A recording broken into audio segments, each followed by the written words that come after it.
Centrum príležitosti Valašska má 3 budovy. Prvá budova, číslo 1, už momentálne zrekonštruovaná, prebiehajú tu vzdelávacie aktivity, máme tu komunitné centrum, sociálnu prácu, máme tu aj administratívne priestory ľudí, zamestnancov teda nášho centra. Budova číslo 2, tam máme našu profesionálnu práčovňu, sociálny podnik Vasko. Perieme aj pre čestnú stráž, perieme pre ministerstvo obrany, perieme pre hotely, je to naozaj teda práčovňa so všetkým, ktorú momentálne zväčšujeme a rozširujeme naše kapacity, aby sme vedeli nadobudnúť nových klientov.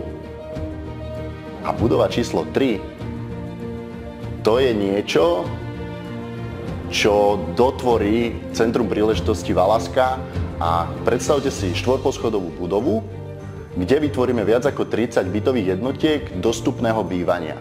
Čiže aj pre ľudí, ktorí si iným spôsobom nemôžu dovoliť bývanie, tu budú mať formou sociálne dostupného bývania vlastne možnosť zlepšiť podmienky svojho života. A takýmto spôsobom pokrieme zamestnanie, bývanie, pomoc s deťmi, vzdelávanie a sociálne služby pod jednou strechou.